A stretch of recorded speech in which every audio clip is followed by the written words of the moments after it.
আজকে আমি পাঁচমিশালি নিরামিষ তরকারি করব। সেই জন্য এখানে নিয়েছি লাল ডাঁটা, বড় হয়ে গেছিলো, আমার টবে হয়েছিল। এখানে আলু, থোড়, গাজর টাজর, সজনে ডাঁটা, এখানে সামান্য টিঞ্চর কিছু নিয়েছি, রাঙা আলু, টিম দিয়ে সব পাঁচমিশালি তরকারি করবো। এখানে নিয়েছি পাঁচফোড়ন, এখানে নিয়েছি শাহজিরা, এলাচ, বড় এলাচ, ছোটো এলাচ, দারচিনি, শুকনো লঙ্কা, কাঁচা লঙ্কা, আর হচ্ছে আদা গ্রেট করে নিয়েছি। আর এখানে নিয়েছি 1 চামচ জিরের গুঁড়ো এবং 1/2 চামচ ধনের গুঁড়ো, আর নিয়েছি এখানে হিং। এবার আমি রান্নাঘরে চলে যাচ্ছি। এখানে আমি লাবড়ার মধ্যে সজনে ডাঁটা ইঁচড়ে দেবো। এবার আমি তেল দিয়ে দেবো। দিয়ে দিলাম চিনি, দিয়ে দিলাম শুকনো লঙ্কা, পাঁচফোড়ন, জিরা, লবঙ্গ, ছোটো এলাচ, বড় এলাচ সব একসাথে আমি ফোড়ন দিয়ে দিলাম, হিং, আর আদা গ্রেট করে রেখেছিলাম, আদা দিয়ে লঙ্কা জল মিশিয়ে নিলাম। এটাকে আমি ভিজিয়ে সিল করে দিয়ে দিলাম। এখানে আমি সামান্য হলুদ দিয়ে দিলাম, তোকে দিয়ে দিলাম।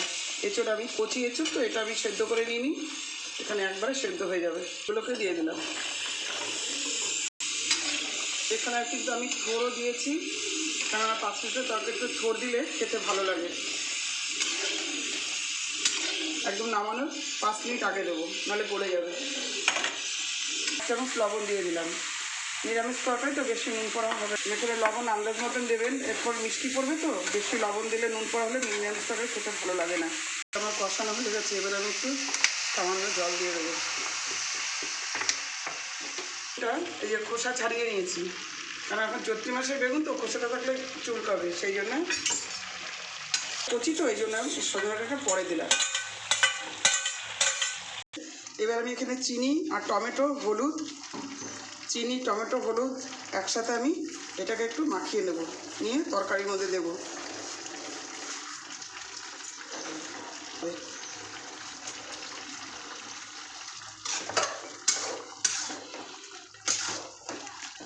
তরকারির কালারটা কত সুন্দর এসছে, এই জন্য আমি আগে হলুদ দিই না, আমি হলুদটা পরে দিই।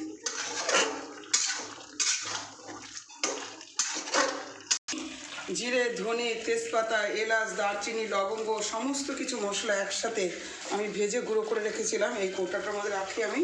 আর এই পাঁচমিশালি তরকারিতে এটা দেবো, এটা দারুণ সেন্ট হবে, খেতে খুব টেস্ট হবে।